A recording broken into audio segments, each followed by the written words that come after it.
Hey guys, funny story for you. So I just filmed, I don't know, 18 minutes worth of me blabbering, and I thought, Carissa, you're never gonna edit that.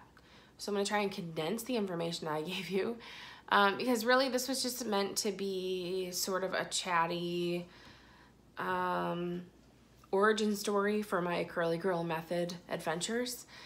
I normally want to make a video like this a little bit more polished because it could potentially draw people who don't know me, don't know my story or my video style, and it just feels a little bit uncomfortable. But let's be honest, even my most polished stuff, it's dull as hell. So I just wanted to talk to you about my Instagram story information that I gave you yesterday. My inboxes blew up. I did eventually get to everybody, but really what everyone wanted to know was what I'm doing, which I will share with you here. But I want you to know that one of the reasons why I have never tried to dip my toe in the water of the Curly Girl Method in the past is because of how intimidating the information is.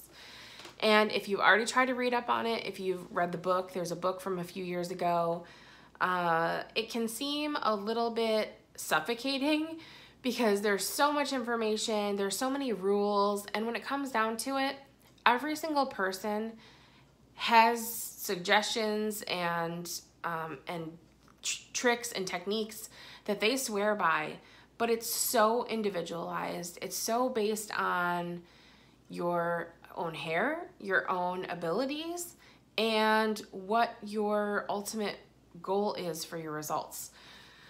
So the reason why I shared yesterday was because I was just amazed with the results I had after only trying some of this stuff for about a week. And it's been almost a month now that I've been trying to just let my hair air dry every day. And I've been doing it more and more and more since my daughter was born. I don't feel comfortable trying to sneak in time with heat tools while she's awake because, let's face it, in 2 seconds she could grab that cord or who knows. I don't even want to think about it.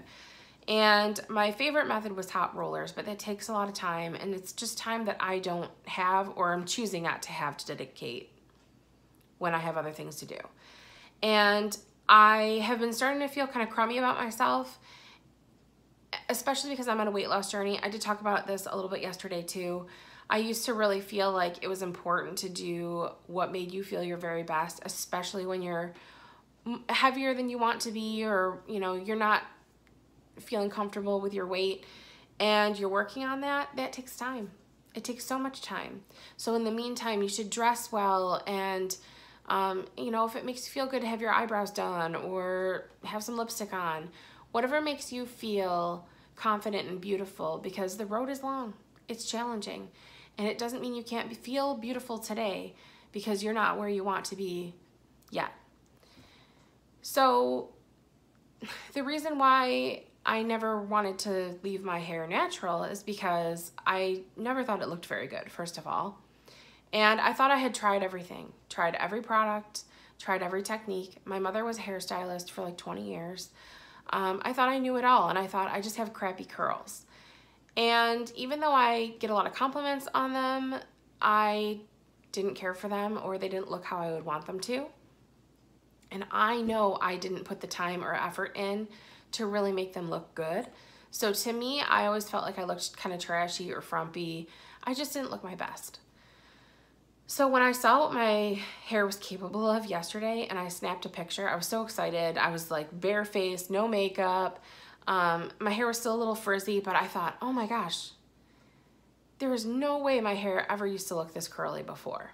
So I showed comparison photos, and it was, like what my hair had looked like a few weeks ago, and then what it looked like yesterday, and people were amazed. And I got so many messages, especially from women that I didn't even know had naturally curly hair, because they fight against it, their own hair texture. So I'm really excited for the chance for a lot of us to maybe feel liberated and beautiful and not have to put that much work or damaging heat styling into our routines. The problem is I don't know how much I can help you, because what works for me won't work for you necessarily. And it also might not always work for me. And when you start reading about the Curly Girl method, or if you watch videos on it on YouTube, it can start to feel like, I can't breathe, forget it. And then you just want to like back out of the room slowly. You want to like do the Homer Simpson fade into the bushes. It's a lot of information. Feels like a lot of rules. A lot of don't do this, a lot of don't do that, don't use this. Here's the only don't you need. Don't worry. Take a breath and take some notes. They can be mental, you don't have to write them down. But I just changed a few things. Some of the products I was using, some of my scheduled beauty steps, and I already felt like it was working. So just say like, I'm gonna try a different product, or I'm going to wash my hair less. Start small. Don't feel like you have to throw labels on everything like, oh, I only co-wash now. Because the truth is, that doesn't work for everybody. So one of the most comforting things I did was I joined the Curly Girls support group on Facebook.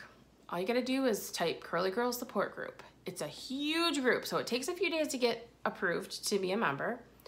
But some of the posts there are so eye-opening, and you can ask questions about anything. You can look on previous posts. You can get so much information that way. And one of my favorite posts that I saw a couple days ago was somebody asked the group, what's the one rule you break? And I saw so much stuff that I thought, oh, it's so nice to see this. Because these are things that you're told not to do, you know, by the Curly Girl Handbook, but some women find it gives them the result they're after. You might want to take a quiz online to see what kind of curl type you have, if you've seen like the 2A, 3B curl type stuff going around. That might help you in some of your research, but you don't need to know what that is. You don't need to know your curl type. Not yet, not yet. Just make a few small changes. So here are the things that I changed.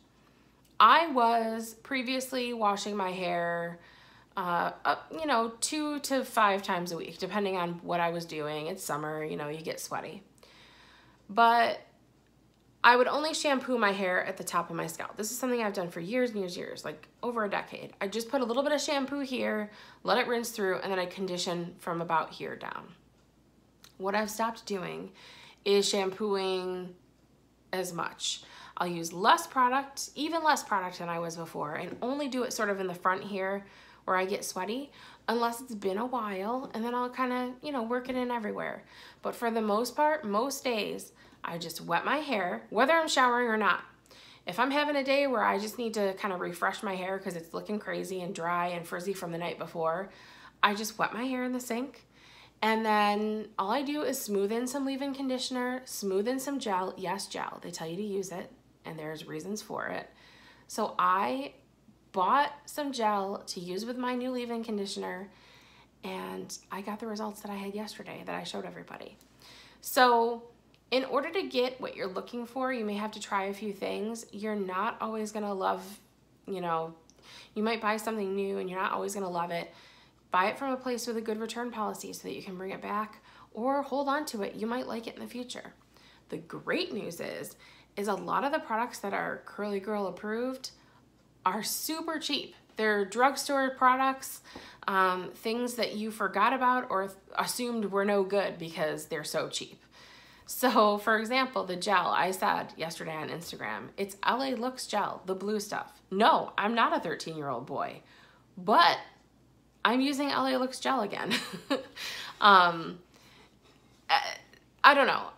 There's a VO5 conditioner that people swear by. I haven't picked it up yet because the truth is you don't have to buy all new stuff and change everything drastically. Just work some new stuff in here and there. So I washed my hair, like actually wash it. Today was a wash day, and I didn't get the results that I got yesterday. I didn't get results that I like as well. In fact, this just looks like my old results to me.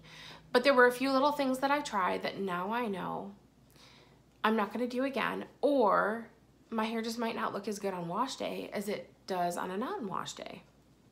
So just about every day, I wet my hair completely, and I've read that that's a no-no. I don't know what the full-blown rules are. But I'll tell you what, the days that my hair is, I guess you could say dirty, unwashed, and I just wet it, apply a leave-in conditioner and gel, it looks better than it did today. So that's a rule that I'm comfortable breaking.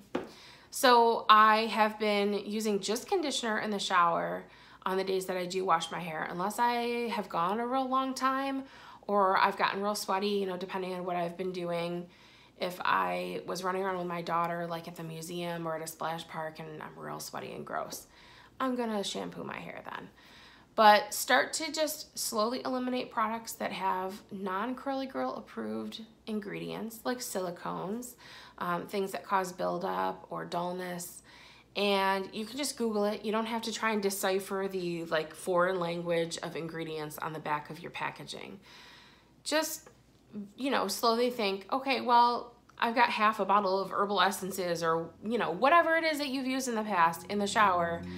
I'll just not buy that again in the future. Unless there's somebody else that you know that can benefit from it and use it and you want to just go buy new stuff, but you really don't have to.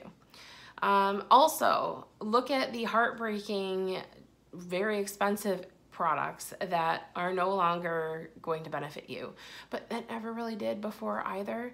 Like I had that Oribe Gold Lust hair oil, so expensive, didn't really do that much for me. And now I know it's because the ingredients were trash and they weren't even on the bottle. It's like they didn't even want you to know. I had to Google it. So just very slowly go through what you are using and how you're using them. I started recently using what they call the praying hands technique to apply my product. It's so unsatisfying because I really want to, you know, get in there in between every little strand of hair with my grubby little sausage fingers.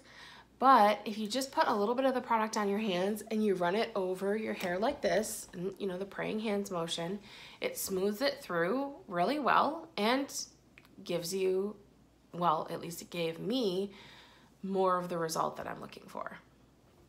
The products that I changed to that have made such a big difference, I just on a whim, before I even researched any of this stuff, saw the new Shea Moisture, I think it's new anyway, the new Shea Moisture line at Ulta. I do think that some of it is exclusive to Ulta, so you might have to check their website or go into the store. But it's the Shea Moisture Manuka Honey and Yogurt. It's a light blue package and the products themselves are like a creamy white color. And I love the philosophy behind Shea Moisture when it comes to the fact that they don't have animal testing and they use really beneficial products and don't include a lot of the yucky stuff, the undesirable ingredients. But I've always hated the way the products smell. Almost every single line. The only one that I thought smelled good was the rose oil, but it didn't even really make my hair look or feel that great, so I haven't bought it again. But like the original one that's in this sort of yellowish orange container, Gagsville, I hate the way that smells. I don't mind it if I smell it on other people, but I just hate using it on myself. It's just far too fragrance for me. And it didn't ever make my hair look that great. But this stuff, I used it once. I bought the deep conditioner and the leave-in conditioner. And I think I have a photo of it. I couldn't believe how curly my hair looked that day after the first time I used it. So I thought, my hair likes this stuff. But it doesn't mean that that's what your hair will respond to. That's just sort of what started my journey into this, because I wanted to read more about products that were good for curly hair, and I stumbled upon some information on the Curly Girl method, and I'm like, all right, let me give this a chance again. But it's so intimidating. There's so much information, and there's so much stuff that's just so specific to certain people and their hair type and what their preferences are. The way my hair looks today might be someone's ideal result. It's not mine. So, you know, I know that there are certain things that I need to change and do in order to achieve that. And it isn't the things that I did today. So, you know, just take it easy. Change a few things here and there. Maybe don't shampoo as much or as often. Maybe just wet your hair on non-wash days and apply product. Change to a satin pillowcase, which I've already been doing for a really long time, but back when I did that years ago, it made all the difference in the world, even on straightened hair. And just, you know, read about things that people swear by and say, all right, I'll give that a shot.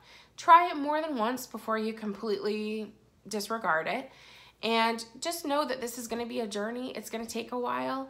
And I've read a lot about that, which is why I was so pleased with how fast I started seeing results. So just keep that in mind.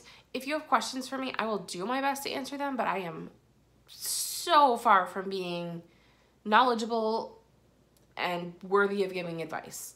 The best advice I can give you is lower your expectations, lower your standards, and say, I'm not gonna love my hair for a while, but I may be so thrilled with it someday, it will be worth this transitional period. So there are a ton of YouTube videos. Don't click on a video of somebody who has way, way different hair than you do.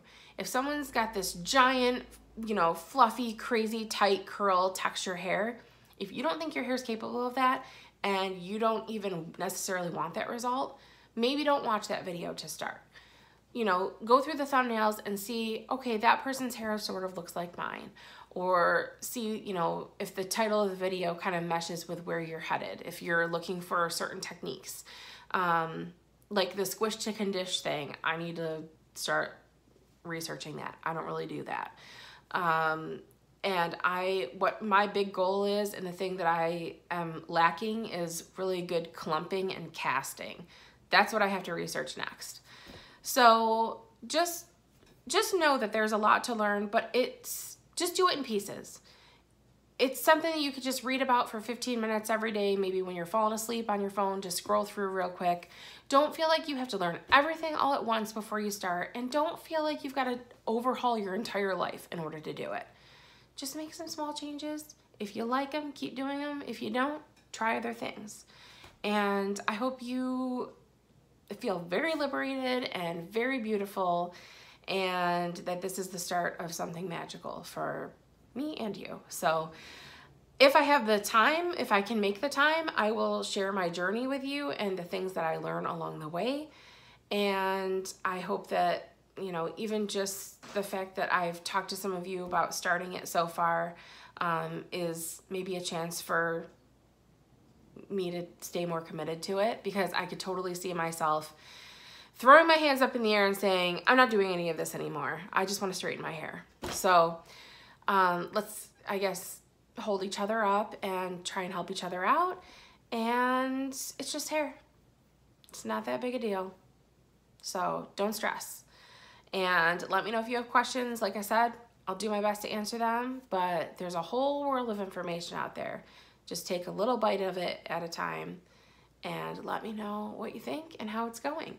If you are familiar with this method and you've been doing it for years and you have information for me, I want it. I had a couple of friends inbox me and let me know to use t-shirts or microfiber towels to dry my hair instead of a regular bath towel. And you better believe I'm all over that. So I'll give anything a try, and I'm really excited to see where this all takes us. So thank you for your support. Like I said, it's just hair, it's vanity 100%, but I think it's so wonderful to feel good about the skin you're in and the hair that you were born with, and being able to bring out its natural beauty and feel good. So let's see how this goes. All right. Thank you guys for your support, and I will talk to you soon. Bye.